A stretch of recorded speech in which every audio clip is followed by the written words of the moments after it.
Hello friends, welcome back to my YouTube channel Maths Flow. Today in this video we are going to discuss about some topics like constant polynomial, zero polynomial, degree of zero polynomial, etc. So let's start with the first topic, constant polynomial. तो constant polynomial कौन सी होते हैं? A constant polynomial is a polynomial with only a constant term and no variable. ठीक है जी, इसमें कोई भी variable use नहीं होता, सिर्फ एक कांस्टेंट टर्म होती है. तो it is an expression with only a single term which is constant. Examples देख लीजिए आप. F of x equals to 3, F of x equals to 8.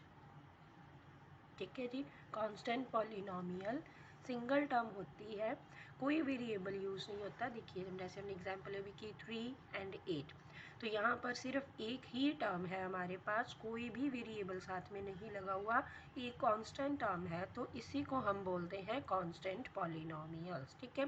Next आता है डिग्री ऑफ कांस्टेंट पॉलिनोमियल. तो जो डिग्री होती है कांस्टेंट पॉलिनोमियल की, ऑलवेज ज़ीरो. ये आपने बात याद रखनी है कि degree of constant polynomial is zero. Degree कैसे ज़ीरो है? जैसे हमारे पास 3 कांस्टेंट पॉलिनोमियल है, नॉन ज़ीरो. एक बात और बेटा, डिग्री ऑफ यहाँ पर आप लिखोगे non zero. Non zero constant polynomials जैसे 3, 4, 8, 9 कुछ भी आ जाए, ये सारे कांस्टेंट पॉलिनोमियल्स है नॉन ज़ीरो. इनकी डिग्री ज़ीरो होती है. अगर हमारे पास जैसे 3 है, इसमें कोई वेरिएबल नहीं है, अगर मैं साथ में वेरिएबल लगाना चाहूँ तो कैसे लगाऊंगी? 3x raise to power 0. ठीक है, something raise to power 0 is 1, तो इसके साथ हमने x वेरिएबल इंट्रोड्यूस किया है 3x रेज टू पावर 0. ठीक है जी, तो यहाँ देखेंगे हम वेरिएबल है तो एक टर्म है उसकी पावर 0 है, तो मैक्सिमम जितनी वेरिएबल की पावर वो डिग्री होती है. तो that's why degree of constant polynomial, यहाँ पावर 0 तो degree is 0. So next topic is zero polynomial. तो ज़ीरो पॉलिनोमियल क्या है हमारे पास? एक कांस्टेंट पॉलिनोमियल ज़ीरो. पीछे हमने किया था कांस्टेंट, कोई नॉन ज़ीरो वैल्यू हो उसको कांस्टेंट पॉलिनोमियल बोलते हैं. तो यहाँ पर अगर कांस्टेंट ही अपने आप में ज़ीरो आ जाए तो उसको हमने क्या बोलना है? Zero polynomial. ठीक है जी. लाइक पिछले एग्जाम्पल में जैसे हमने यहाँ पर एफ ऑफ एक्स को 3 लिया था, अकेला 3 लिया था, तो वो कांस्टेंट पॉलिनोमियल बन गया. ठीक है. अब हमारे पास कांस्टेंट जो है हमने ज़ीरो लेना है, अगर कांस्टेंट ही ज़ीरो ले लिया तो इसको बोलते हैं ज़ीरो पॉलिनोमियल. ठीक है, कोई भी टर्म नहीं है, कोई वेरिएबल नहीं, कोई कांस्टेंट नहीं, कुछ नहीं, सब कुछ ज़ीरो, तो F of x equals to zero, इसको बोलते हैं हम ज़ीरो पॉलिनोमियल. और डिग्री ऑफ ज़ीरो पॉलिनोमियल, इसकी डिग्री बेटा डिफाइंड नहीं है. इसके साथ मैं क्या इंट्रोड्यूस करूं, x की क्या पावर लगाऊं, जितनी भी पावर लगाते जाएंगे इनटू ज़ीरो करेंगे तो वो तो ज़ीरो ही बनता जाएगा.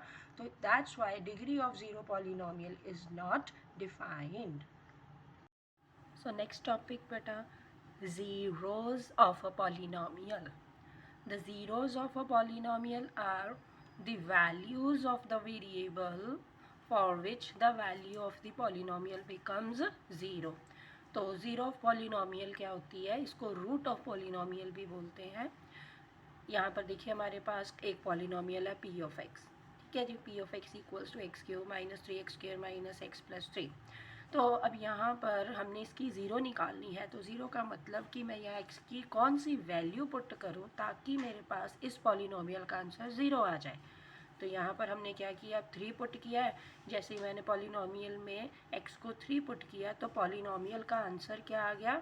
ज़ीरो आ गया. ठीक है, तो यहाँ पर फिर x इक्वल टू 3 क्या बन जाएगी? Zero of the polynomial. ठीक है जी. Thank you. आई होप कि आपको ये समझ में आया होगा. Please like and subscribe my channel. Thank you.